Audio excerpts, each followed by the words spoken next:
जय हिंद। आप देख रहे हैं बिंद प्रेस 24 में आर्यन जायसवाल सभी साथियों को दिल से स्वागत करता हूं।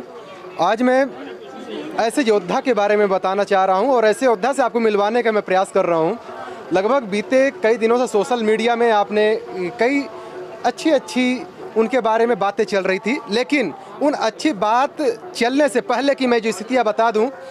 यहाँ जो पवन तिवारी का जो नाम आप सुने होंगे, पवन तिवारी एक ऐसे योद्धा हैं जो लगभग मध्यम परिवार से ताल्लुक़ रखते हैं और बिजली विभाग में ही आउटसोर्स के रूप में लगभग 10 से 12 सालों के बीच में अपनी उम्र बिता चुके हैं। लेकिन इसके बाद भी किस तरीके से उनका बिजलीकरण से दुर्घटना होती है और दुर्घटना के बाद जो विभाग है किस तरीके से अपना हाथ पीछे खड़ा कर लेता है। और उसी बीच में एक तरह से मैं बात करूं, जैसे फिल्म में हीरो एंट्री लेता है, सेम उसी तरीके से यहाँ पर सबसे ज़्यादा चर्चित कुंज बिहारी तिवारी जी उपस्थित होते हैं। और उनकी उपस्थिति के बाद ही सबसे बड़ा जो रोचक बात है, काफ़ी दिनों तक दवाइयाँ चलती हैं, लोगों के सहायता करने से, कुछ इधर उधर से जो संगठन होता है वो चारों तरफ से समूह जो होता है समूह इकट्ठा करता है और उनकी दवाइयाँ करता है।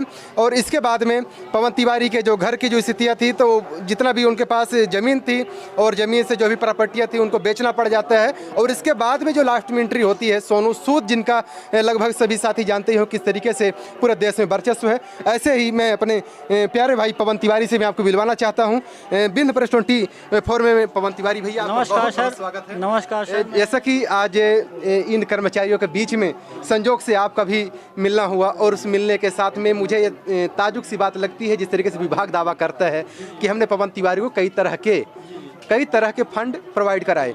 अब उसमें क्या सच्चाई है क्या नहीं है, वही चीज़ें आपसे सवाल किया जाएगा। और इसके साथ में ही यहाँ पर बैठने का जो कारण है, तो ये भी अपने दर्शकों के साथ में शेयर करने का मैं प्रयास करूंगा। तो शुभ नाम के साथ में मैं पवन कुमार तिवारी, खर्रा सब स्टेशन ऑपरेटर 1 जुलाई तक मैं काम किया हूं। इसके बाद मेरा एक्सीडेंट हो गया लाइन दुर्घटना में सिंगल फेसिंग करते समय।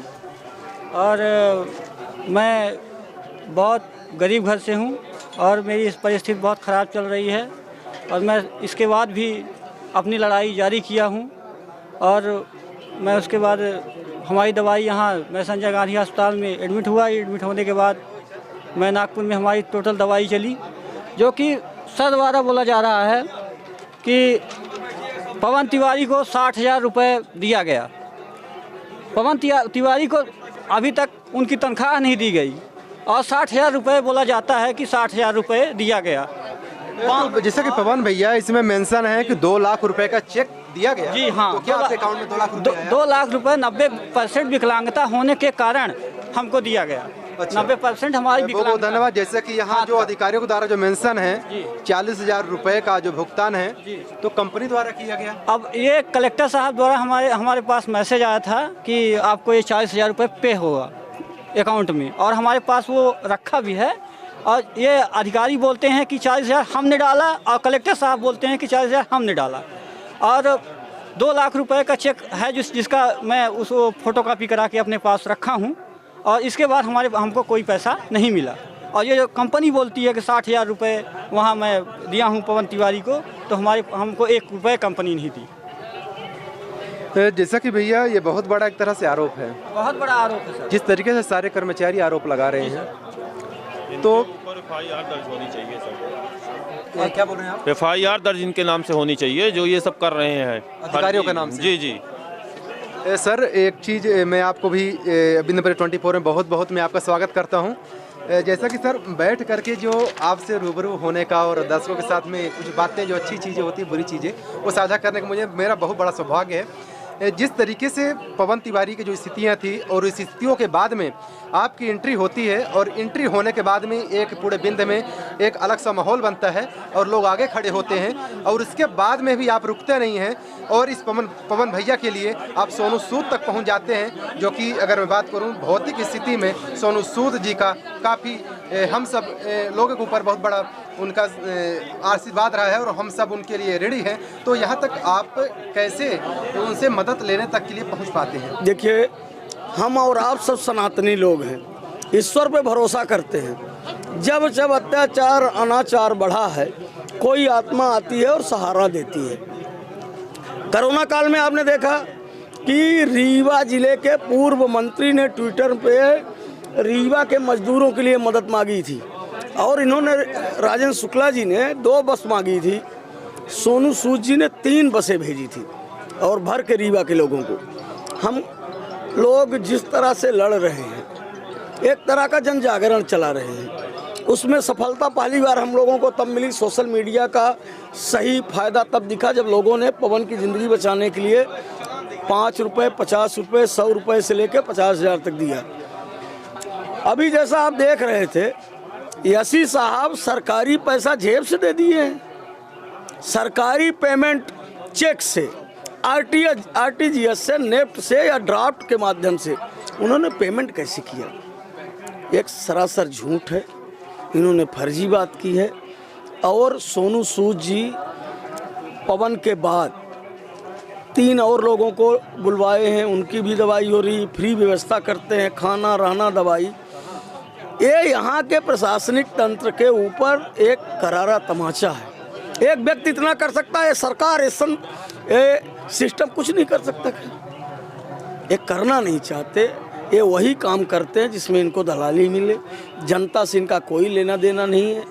अब जनता को जागना पड़ेगा। अगस्त क्रांति निरंतर जन जागरूकता लगाई है और अगस्त क्रांति निरंतर प्रयास में है। अभी आप देखे छोटे चुनाव थे, अगस्त क्रांति के माध्यम से हम लोगों ने लोगों से बोला था, युवाओं से, कि अगर राजनीति में गंदगी है तो उसको साफ करने के लिए उतरिए। और इस बार के चुनाव में जनपद, जिला पंचायत और सरपंची के चुनाव में 25 साल, 26 साल, 28 साल के ज़्यादा से ज़्यादा युवाओं ने भरा था। आप देखिएगा 23 के चुनाव में जिस तरह से 8 आए थे, 8 से 0 न हो गए तो बताइएगा। घमंड रावण का नहीं रहा, दुर्योधन का नहीं रहा, तो इनका क्या रहेगा? ये सत्ता अस्थाई नहीं है, ताकत, पैसा, रुपया अस्थाई नहीं है। लेकिन जिस तरह से यहाँ किया जा रहा है, जिस तरह से शोषण हो रहा है, मजदूर मजदूरी के लिए आज आमरण अनशन में बैठे हैं, इससे बड़ा बुरा दिन क्या होगा इस विंध्य प्रदेश के लिए।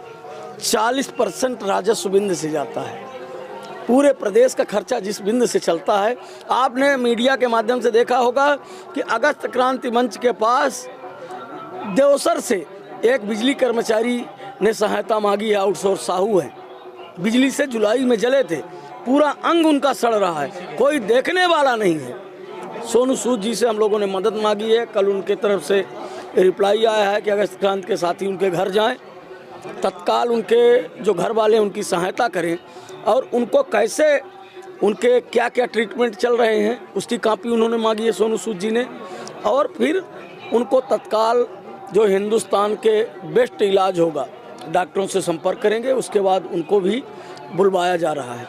जिस दिन से पवन गए हैं उसके बाद 3 लोग गए। 3 लोग जिस दिन हम लोगों ने ट्रेन चढ़ाया, दूसरे दिन 6 से 7 लोग ऐसे आ गए हैं। अब हम लोग आपके युवाओं के साथ के कारण, अगस्त क्रांति के साथियों के कारण रीवा में जल्दी ही सोनू सूद जी आ रहे हैं और उस आयोजन में विवेक तनखा जी रहेंगे। विवेक तनखा जी का फाउंडेशन भी रहेगा और जितना खर्च आएगा, उन लोगों का प्रयास है कि विंध्य के ऐसे युवा, ऐसे मजदूर जो अपाहिज हैं, जो दिव्यांग हो गए हैं, जो दूसरे पे आश्रित हो गए हैं, उनको रीवा में कैंप करके कैसे उनको बेहतर इलाज और कैसे अंग लगाया जाए, उसका जल्द ही रीवा में बड़ा आयोजन होने वाला है। उसमें आप सबकी सहभागिता रहेगी। भैया, आप सोनू सूद जैसे महान व्यक्तित्व के धनी के पास आप पहुँचे थे, तो उनसे आपका मिलना हो पाया था? मिलना नहीं हो पाया था, लेकिन फ़ोन डेली आता था। अच्छा। वीडियो कॉलिंग में, और उनसे बात करते थे। और मेरा उनका विंध्य के जितने भी वासी हैं, विंध्य क्षेत्र के लोग के लिए कोई संदेश आपके माध्यम से मिला या फिर उनको वो बोले कि अपने रीवा जिला में जो अगस्त क्रांति मंच द्वारा आपको वो किया जा रहा है, जितने आपके पास युवक हैं ऐसे मिलें तो आप उनको बताएं और हमारे यहाँ भेजें। तो जैसा कि मैं वापस में विभाग की बात करना चाहता हूँ। विभाग में लगभग आपने पूरी तकरीबन जो भी समय रहा आपका जवानी से लेकर के अभी तक का आपने पूरा समय बिताया। अब विभाग से अब क्या अपेक्षा रखते हैं? विभाग से अपेक्षा ये रखते हैं कि अब आगे कुछ हमारे लिए प्रावधान बनाया जाए और कहीं ना कहीं हमको 2 पैसे मिलने लगे और कोई वो नहीं मांग रहे हैं। मैं 12 साल लगातार ड्यूटी किया हूँ और 12 साल के बाद 13वें साल में हमारा ये एक्सीडेंट हुआ है। और जो लाइन जब से ये ठेका प्रथा चालू हुआ है तब से मैं कंटिन्यू ड्यूटी दे रहा हूँ बिजली विभाग को। बहुत बहुत धन्यवाद। जैसा कि साथियों यहाँ पर काफ़ी मेरे सौभाग्य की बात रही है, पवन भैया और कुंज बिहारी तिवारी जी से मिलने का मेरा सौभाग्य हुआ है। और देख सकते हैं काफ़ी समस्याएं हैं बिजली विभाग और आउटसोर्स संबंधित। ये समस्याएं मैं प्रदेश के जो मुखिया कर्मचारी हितैषी बात करते हैं ऊर्जा मंत्री श्री प्रद्युम्न सिंह तोमर जी से भी मैं आग्रह करना चाहता हूँ इस वीडियो के माध्यम से, और इस जितने भी सारे कर्मचारी हैं इन लोगों की अपील है, आउटसोर्सिंग का जो आपने फंडा बनाया है, आउटसोर्सिंग इस फंडे में किस तरीके से शिकार हो रहे हैं और इसके लिए सुनने वाला कोई है नहीं। इसी के साथ आप देख रहे थे 24 मैं आर्यन जायसवाल। जय हिंद।